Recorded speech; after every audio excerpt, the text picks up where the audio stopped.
In the morning, I woke to find Canberra puddled under a dull, persistent rain. My plan was to stroll across the main bridge over Lake Barley Griffin to a district of museums and government buildings on the other side.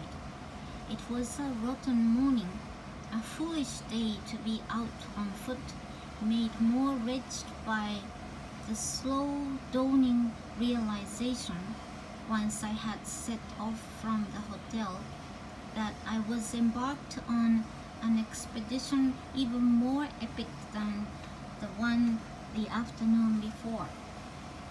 Canberra really is the most amazingly spacious city. On paper, it looks quite inviting with its serpentine lake, leafy avenues, and 10,000 acres parks. For purposes of comparison, Central Park in New York is 840 acres.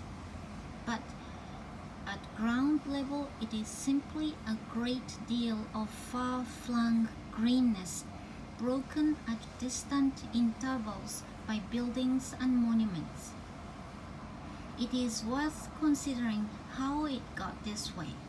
In 1911, with the capital site chosen, a competition was held for a design of it, which was won by Walter Barley Griffin of Oak Park, Illinois, a disciple of Frank Lloyd Wright. Griffin's design was unquestionably the best, but that doesn't necessarily mean a lot. Another leading entrant, a Frenchman named Alfred Agassiz, failed to read the briefing notes carefully, or possibly at all, and placed Parliament and many other important buildings on a floodplain, guaranteeing that the legislators would have to spend part of the year treating water while debating. Also, for reasons that can only invite wondered speculation, he placed the municipal sewage works in the very heart of the city as a kind of centerpiece.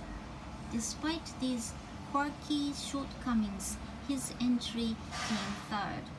Second prize went to Eliel Aarinen, father of Eero, the man who later persuaded the Opera House judges to choose the bold design of Joen Utzon.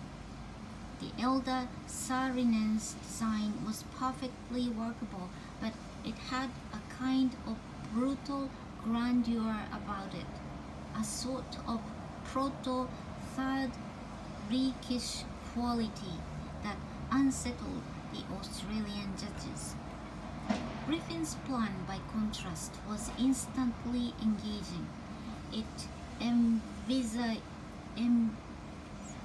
envisaged a garden city of 75,000 people with tree-lined avenues angling through it and an ornamental lake at its heart.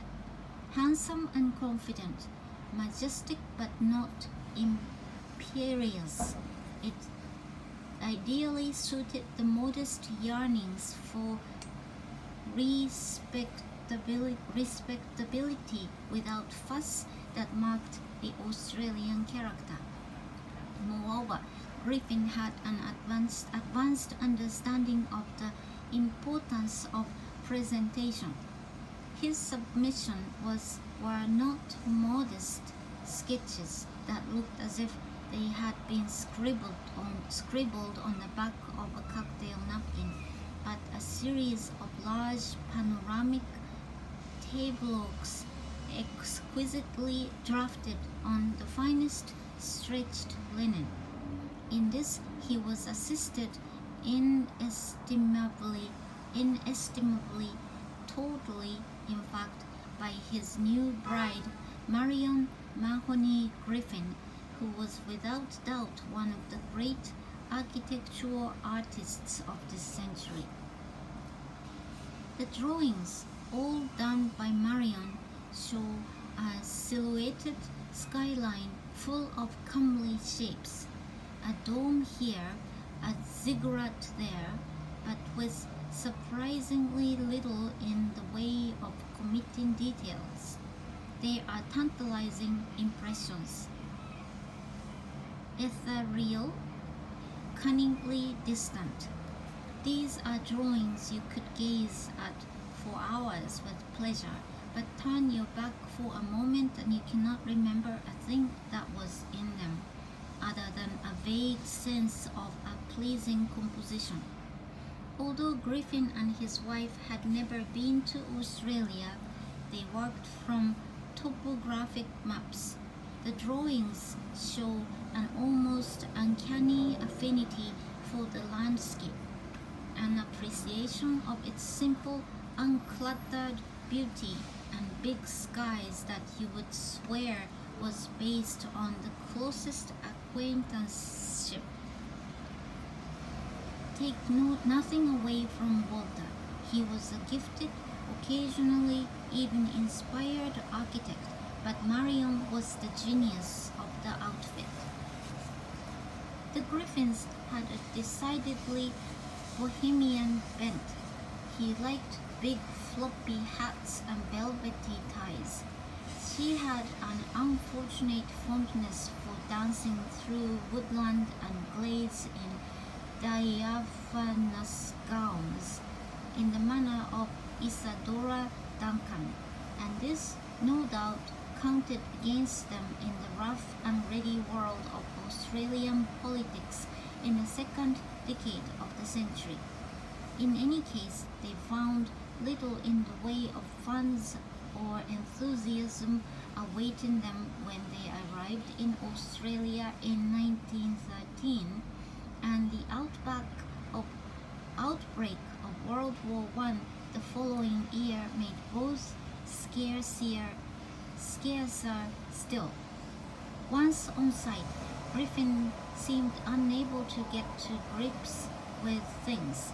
He had no experience of managing a big project, and clearly it did not suit his temperament. By 1920, no work at all had been done beyond a cursory staking out of the main roads. At the end of the year, more or less by mutual agreement, he left the project. Griffin stayed in Australia another 15 years and became one of the country's most illustrious architects, but nearly all the buildings he designed either were never built or have since been torn down. Increasingly beset by financial difficulties, he moved to India in 1935. There, in 1937, he contracted peritonitis after falling from some scaffolding and died, aged 60. He was buried in an unmarked grave. Today, almost all that remains from a long and busy career is part of the University of Melbourne, a couple of municipal incinerators in Canberra, and Canberra isn't really his at all. Only the floor plan, so to speak, is his. The avenues, the rotaries, the lake that cuts the city in half. The component parts fell to scores of other hands, none working together. An entirely new city was built on his layout, but it has none of the coherence that his design implied. It's really just a scattering of government buildings in a man-made wilderness. Even the lake, which winds a serpentine way between the commercial and parliamentary harbors of the city, has a curiously dull artificial feel. On a sloping promontory on its wooded north shore was a modestly sized building called the National Capital Exhibition, and I called there first, more in hope of drying off a little than from any expectation of extending my education significantly. It was quite busy. In the front entrance, two friendly women were seated at a table handing out free visitors' packs, big, bright yellow plastic bags, and these were accepted with expressions of gratitude and raptured by everyone who passed. "Care for a visitor's pack, sir?" called one of the women to me. "Oh yes, please," I said, more thrilled than I wished to admit. The visitor's pack was a weighty offering, but on inspection it proved to contain nothing but a mass of brochures. A complete works, it appeared, of nothing but the complete work, it appeared, of the visitors' center I had visited the day before. The bag was so heavy that it stretched the handles until it was touching the floor. I dragged it around for a while and then thought to abandon it behind the potted plant. And here's the thing, there wasn't room behind the potted plant for another yellow bag. There must have been 90 of them back there. I looked around and noticed that almost no one in the room still had a plastic bag. I leaned mine against the wall beside the plant, and as I straightened up, I saw that a man was advancing toward me. "Is this where the bag goes?" he asked gravely. "Yes, it is," I replied with equal gravity. In my momentary capacity as Director of Internal Operations, I watched him lean the bag carefully against the wall. Then we stood for a moment together and regarded it judiciously, pleased to have contributed to the important work of moving hundreds of yellow bags from the foyer to a mustering station in the next room. As we stood, two more people came along. "Place them just there," we suggested, almost in unison, and indicated where we were sandbagging the wall. Then we exchanged satisfied nods and moved off into the museum. The National Capital exhibition was excellent. These things in Australia very generally are. It wasn't a large building, but it gave a good grounding in the history and development of Canberra. What surprised me was how very recent most of it is. Several of the walls had blown up photographs of Canberra as it was in times past, and most of these were arresting when compared with the present. Lake Burley Griffin, for instance, wasn't filled until 1964. Before that, for many years it was just a muddy dip between the two halves of the city. On another wall, a pair of matched aerial photographs showed Canberra in 1959, population 39,000, and Canberra now, population 330,000. Apart from the addition of a few large buildings in what is known as the parliamentary zone and the filling of the lake, what was remarkable was how little changed the city looked. Thus briefed, I was eager now to see it all with my own eyes, so I left the building and ventured along the wooded lakeside to the Commonwealth Avenue Bridge and set off for the distant and, as it were, official side of the city. The rain had stopped, but Lake Burley Griffin contains an engaging wonder, the wonder being why they bothered. Called the Captain Cook Memorial Jet, a plume of water that shoots a couple of 100 feet into the air in a dazzlingly unarresting manner, then catches the prevailing breeze and drifts in fine but drenching spray over the bridge and whatever is on it. Sighing, I pushed through it and emerged on the other side into an area of the most extravagantly spacious lawns, punctuated at distant intervals with government buildings and museums, each as remote as objects viewed through the wrong end of a telescope. Even the National Capital Authority, the governing body for the city, admits in a promotional fact sheet that many people believe the parliamentary zone has an empty and unfinished character where the vast distances between the institutions and other facilities discourage pedestrian movement and activity. I'll say it was like walking around the site of a very large World's Fair that had never quite gotten off the ground. I called first at the National Library because I wanted to see the Endeavour Journal, Captain Cook's famous diary of his voyage.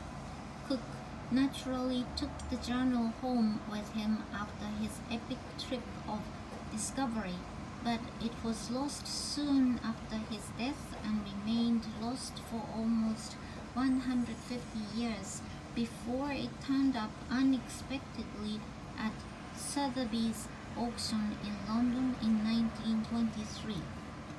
The Australian government hurriedly bought it for £5,000, almost double what it is prepared to pay for the design of the city in which it sits. And it is now treated with the sort of reverence we in America reserve for ancient treasures like the Constitution and Nancy Reagan. Unfortunately, as I discovered when I presented myself at the information desk, it isn't out on display, but rather is shown just once a week by appointment. I stared at the man in dismay. "But I've traveled 8,000 miles, I blurted. "I'm sorry," he said, and seemed to mean it. "I spent a night in the wrecks," I said, thinking surely that was clinched, but he was powerless to help. He did, however, direct me to a leaflet in which I could see a picture of the journal and encouraged me to have a look around public galleries. As it happened, these were splendid.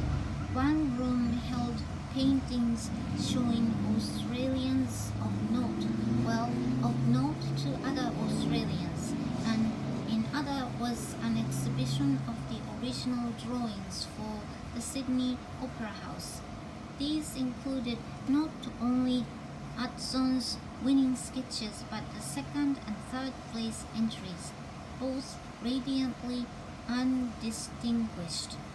Second place went to a fat cylinder with a Harlequin-style pattern in stainless steel. Third place looked like a large supermarket.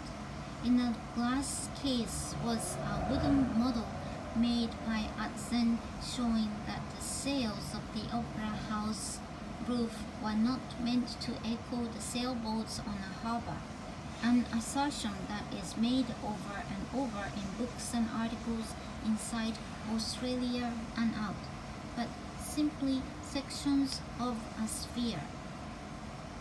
Then it was across another thousands acres of undeveloped veldt to the National Gallery, a surprisingly big museum in a fortress-like building. It was airy and various and generally very good. I was particularly taken with the outback painting of Arthur Streeton, of whom I had not heard, and with the large collection of Aboriginal paintings, mostly done on curled bark or other natural surfaces and covered in colorful dots and squiggles. It is a fact little noted that the Aborigines have the oldest continuously maintained culture on Earth, and their art goes back to the very roots of it. Imagine if there were some people in France who could take you to the caves at Lascaux and explain in detail the significance of the paintings, why this bison is bolting from the herd, what these three wavy lines mean, because it is as fresh and sensible to them as if it were done yesterday. Well, Aborigines can do that. It is an unparalleled human achievement, scarcely appreciated, and I think that is worth a mention here, don't you agree? I had intended to go on to Parliament House, but I emerged from the National Gallery to find that the afternoon was almost gone. I would have to leave that for the next day. I started back down the gentle slope towards the lake and bridge. The skies were clearing at last, and on far-off hills lay patches of silvery light. Now that the clouds had ceased their low-level assault and retired to fluffier heights, the view was really quite fine. Canberra is a city of memorial, most of them fairly grand and nearly all with a private avenue of trees. And from here I could take them in with a single panning motion of my head. It reminded me of less of a city, much less than of, say, a preserved battlefield. There was that sense of spaciousness and respectful greenness that you would expect to find at Gettysburg or Waterloo. It was impossible to believe that 330,000 people were tucked into that view, and it was this thought, startling when it hit me, that made me change my perception of Canberra completely. I had been scorning it for what was in fact its most admirable achievement. This was a place that had, without a twitch of evident stress, multiplied by a factor of 10 since the late 1950s and yet was still a park. Imagine some sweet little American community, Aspen, Colorado, say, absorbing 320,000 additional residents in 40 years.